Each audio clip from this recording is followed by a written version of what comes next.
Hello everyone, good morning, welcome back to my channel. তো আজকে একদম সকাল সকাল ব্লগটা স্টার্ট করছি। প্রচণ্ড হাওয়া হচ্ছে আর আজকে হচ্ছে সোমবার, আর এখন আমরা সবাই মিলে বেরিয়েছি, যাব শিব মন্দিরে।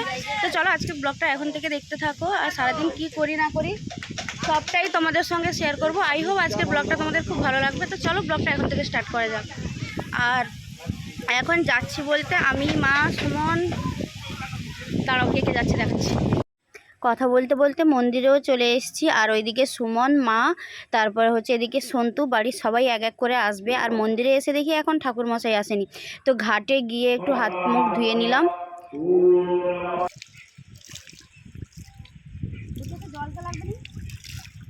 না,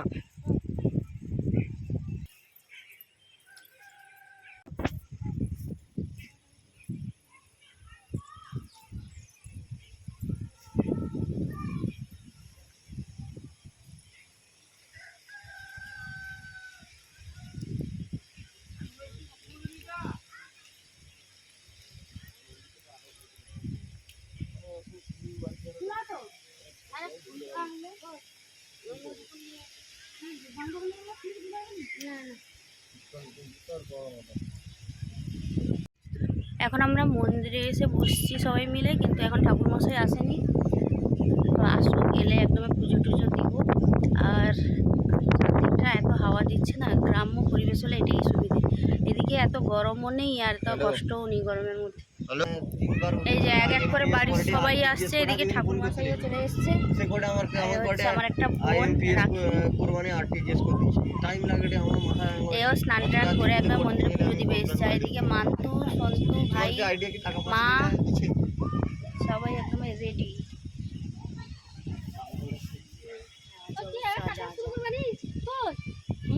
পুজো হতে দেরি হচ্ছে বলে সুমন এদিকে বসে বসেই ঘুমিয়ে গেছে। কারণ কয়েকদিন ধরে তো অনেক রাত করে সবারই ঘুমানো হচ্ছে, মানে পুজোর এই যে সমস্ত কিছু প্রিপারেশান, আর বাড়ির সবাই মিলে না দেখলে কি করে হবে। আর যেহেতু বাড়ির পুজো মঙ্গলবার থেকে শুরু, ওই জন্য সোমবারে গ্রামের মন্দিরে পুজো দিয়ে নিচ্ছিলাম। আর গ্রামের মন্দিরে মানে গ্রামের আমাদের শিব মন্দির, তারপর তোমার শীতলা মন্দির, সব মন্দিরে পুজো দিয়ে তারপরে বাড়ির পুজো হবে। তো এই জন্য সোমবারে একদমই শিব মন্দিরে চলে এসেছিলাম। আর মা এদিকে ফল যা কিছু ছিল ওইগুলো সমস্তটা কেটে সাজিয়ে নিচ্ছে। আর ওইদিকে ঠাকুরমশাই কিন্তু এসে পুজোও শুরু করে দিয়েছিল। প্রথমে ঠাকুরমশাই পুজো করে নিবে, পুজো করে নেওয়ার পরে তারপরে আমাদের পুজো দেওয়া, বাকি আরও অনেকে এসছে গ্রামের। আর গ্রামের মধ্যেই মন্দিরটা তো নতুন হয়েছে কিছুদিন আগে। আমি তো বলেছিলাম তোমাদেরকে যে ওই শিব চতুর্দশীতে যখন এসেছিলাম তখন কিন্তু বলেছিলাম যে মন্দিরটা পুরো নতুন। তো এই কারণে না এখন মানে গ্রামের মধ্যে মন্দির হওয়ার জন্য সোমবারে অনেকজনই আসে পুজো দিতে। হয়তো বাড়িতে একটা ফল হয়েছে বা কোনো কিছু হয়েছে, নিয়ে চলে আসে। তো তারপরে আমরা সবাই মিলে বসে অঞ্জলি দিচ্ছিলাম একসঙ্গে, ভীষণই ভালো লাগছিল সকাল সকাল।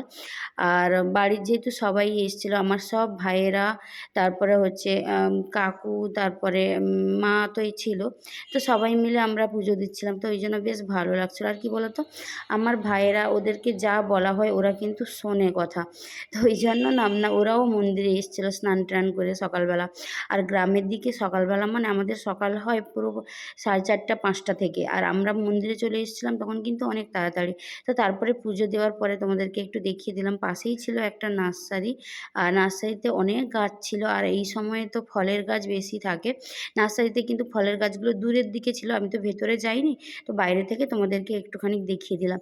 আর এই সময় এই সিজনে কি বলো তো, ফলের গাছ লাগালে না গাছগুলো খুব ভালো হয়, কিন্তু ফুলের গাছ সেরকম একটা হয় না। তো তারপরে মন্দিরে পুজো দেওয়ার পরে, আর মন্দিরের ঠিক সামনে এত সুন্দর করে একটা তোমার সপেদা গাছ ছিল, তো এই গাছটাকে ঘিরে এত সুন্দর করে বসার জায়গা করে দিয়েছে, আর ওখানে গ্রামের সবাই বসছিল। আর এইখানে গ্রামের কাকু, এই মানে এই কি বলবো, মানে এই যে কাকু দেখছো না, ওই মণি কাকু, তারপর অমিত কাকু, মানে এই কাকু ছোটোবেলা থেকে আমাদেরকে এত ভালোবাসতো। এখন তো আমরা বাইরে থাকি, আবার বিয়েও হয়ে গেছে, কিন্তু গেলে কাকুর সঙ্গে মোটামুটি দেখা হলে প্রচুর গল্প করা হয়।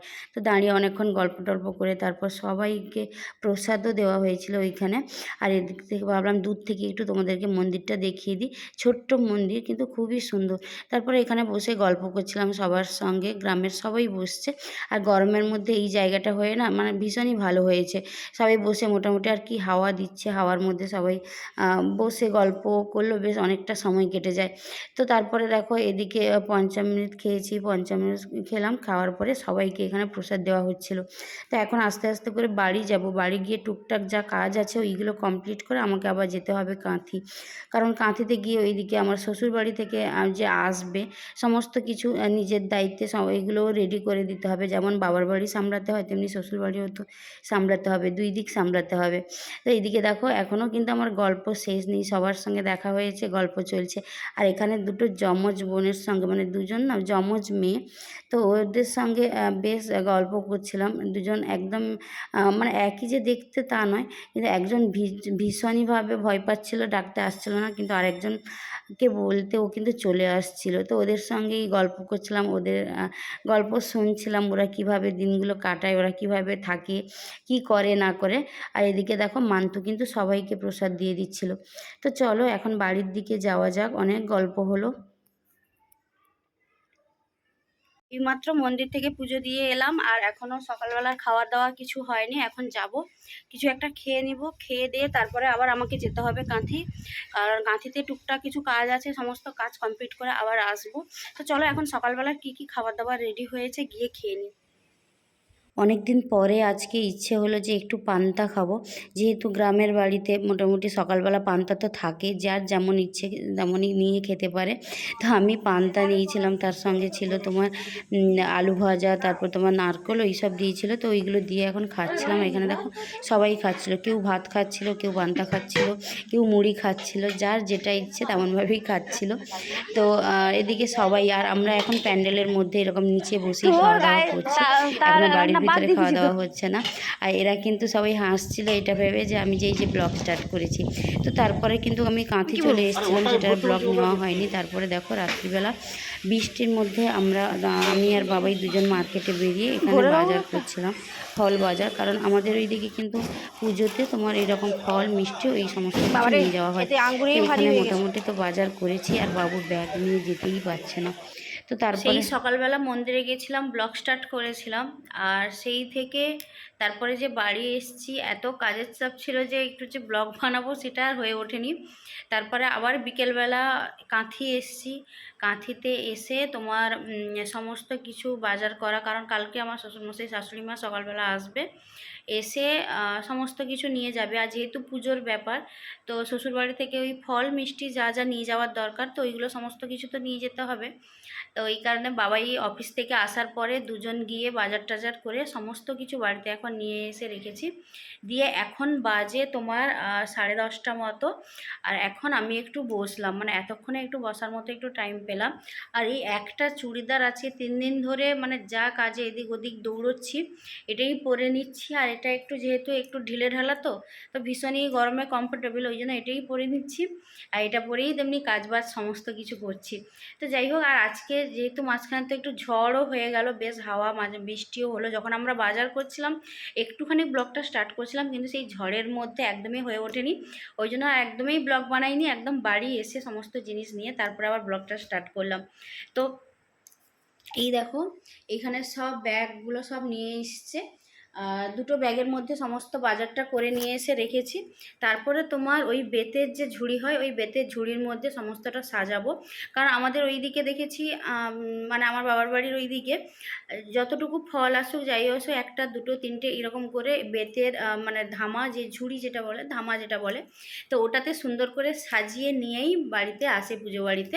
তো আমি 3টে ধামা এখানে মোটামুটি নিয়ে নিয়েছি। এটাতে এখন সুন্দর করে ফল টলগুলো বসে সাজাবো, সাজিয়ে গুছিয়ে রেখে দিব। কারণ রাত্রিবেলা এগুলো করে না রাখলে সকালবেলা একদমই সময় হবে না। গুছিয়ে রেখে দিব, কালকে সকালবেলা বাবা মা এলে জাস্ট এটা নিয়ে যাবে আমার বাড়িতে।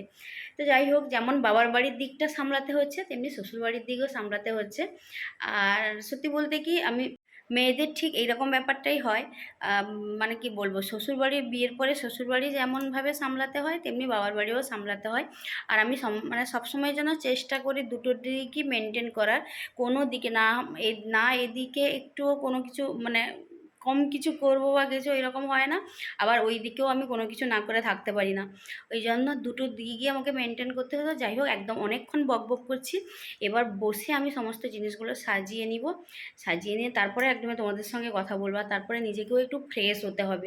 এই দেখো, বাড়ির পুজো এত কিছু করছি, কিন্তু এই যে 3টা 4টা করে এরকম সব ব্রণগুলো বেরিয়ে গেছে।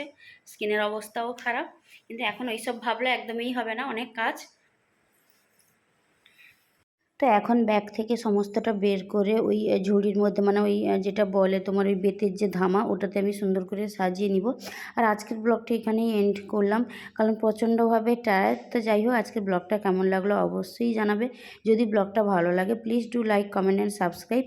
আর এখনও পর্যন্ত আমার চ্যানেলটা যারা যারা সাবস্ক্রাইব করনি, প্লিজ চ্যানেলটাকে সাবস্ক্রাইব করে দিও। আর আমার ব্লগের যদি কোনো ছোট্ট একটা পার্ট তোমাদের ভালো লাগে, প্লিজ একটা লাইক করে দিও। তো যাই হোক, সবাই খুব ভালো থাকো, সুস্থ থাকো, টাটা।